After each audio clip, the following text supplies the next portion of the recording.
Greetings mga migs! Welcome back sa Buhay na Salita TV. So ito po yung stocks natin ng mga bracelet for March 2026 mga migs. So iisa-isahin natin kung ano ang mga paggagamitan natin sa mga bracelet na ito.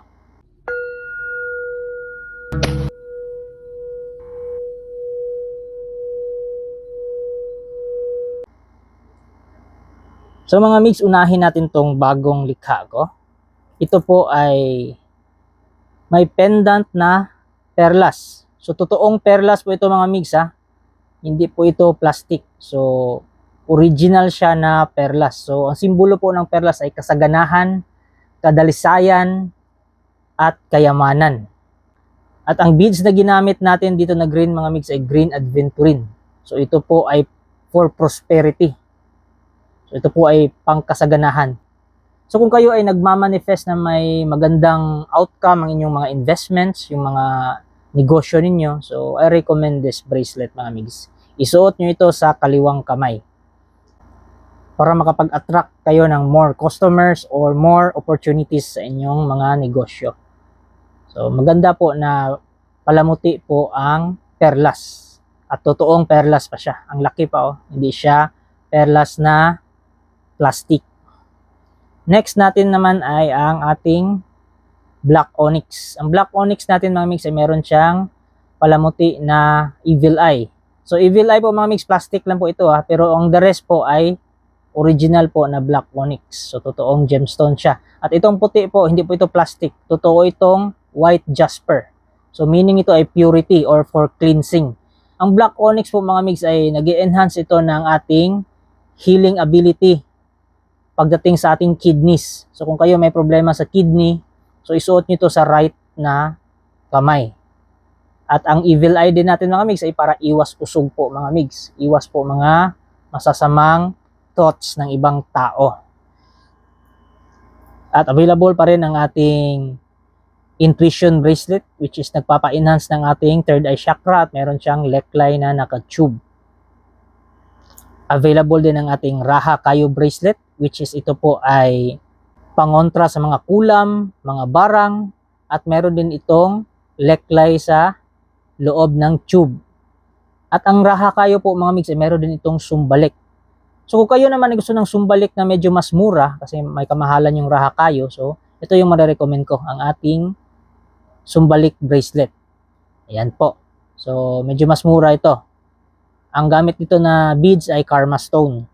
Next naman is itong ating San Miguel na bracelet. So pangtaboy po ng mga masasamang elemento, mga diablo, mga demonyo, o ano pang mga entities na may masamang balak sa inyo. So maganda ito. Pwede ito sa mga bata. Maganda ito na pang protection sa mga bata, mga migs. At meron din itong dasal. Yung nasa YouTube ko, yung dasal kay Saint Michael.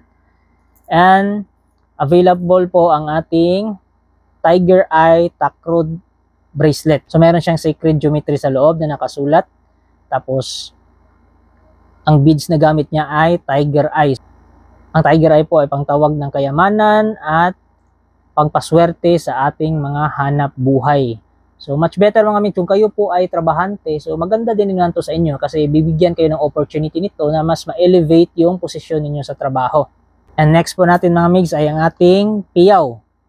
So black obsidian po, golden obsidian, klarong-klaro pa Yan nag-iiba yung kulay nagiging gold pag tinamaan ng ilaw. So golden black obsidian po available sa atin na may piyaw.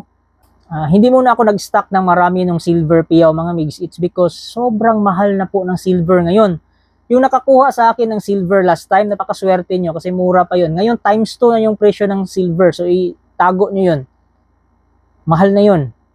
So ito po ang available natin May piyaw po. So black obsidian po, golden black obsidian yung ating piyaw na gamit. So ito po ay pangsangga sa mga negatibong enerhiya. So kina-convert niya yung negative energy into positive energy. At meron din siyang dalawang Tiger Eye na prosperity o pangtawag ng kasaganahan sa buhay o swerte sa negosyo. So maganda itong isuot sa kaliwang kamay.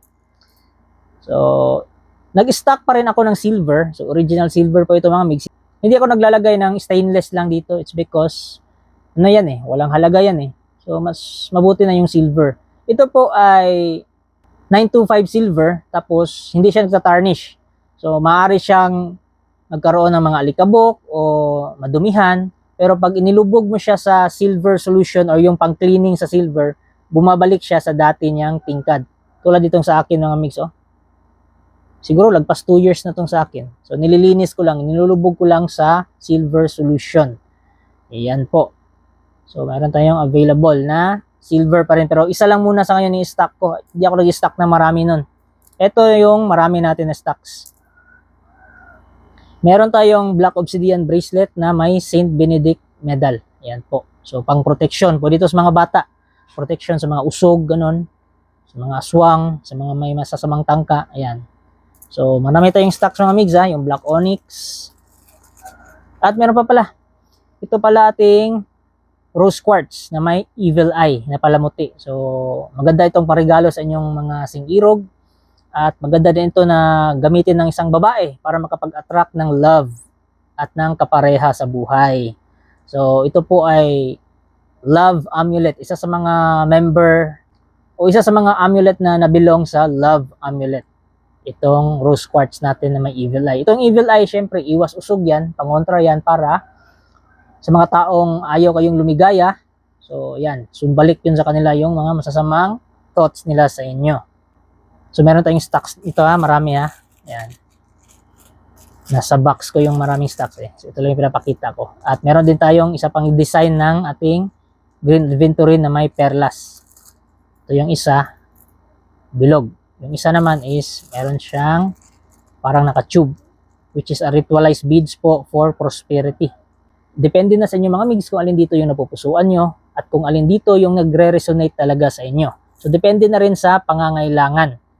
So kung saan nyo gagamitin, much better bago kayo bumili ng amulets o bracelets ay pag-isipan nyo muna kung saan nyo ito gagamitin para hindi na po masayang ang inyong mga pera, inyong mga budget. At may pahabol pa pala tayo mga migs. Meron tayong necklace na pang babae na made of freshwater pearl mga migs. So totoong pearl po yan, ha? Hindi po yan plastic. So klarong-klaro po yung mga grooves niya. So legit po siya na freshwater pearl. Tapos yung nasa gitna na pendant niya ay black obsidian, original din na black obsidian.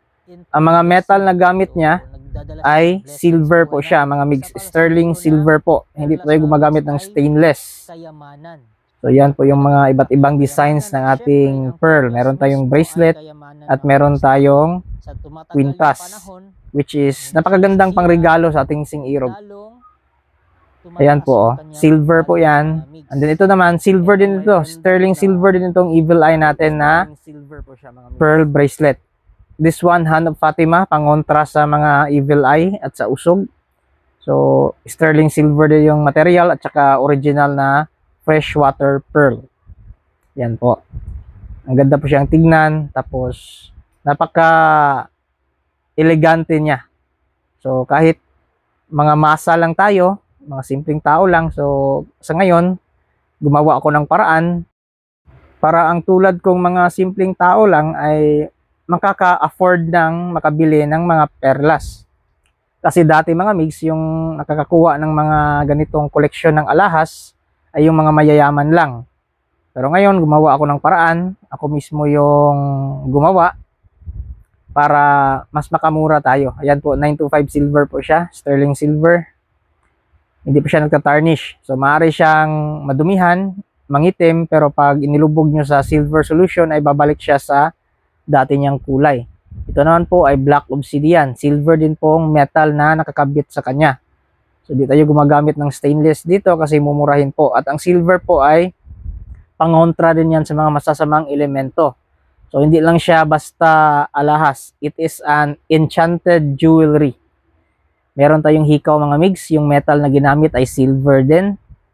So hindi lang siya basta alahas, ha? Sabi ko kanina. So, pangdepensa din siya. Hindi lang siya basta palamuti lang.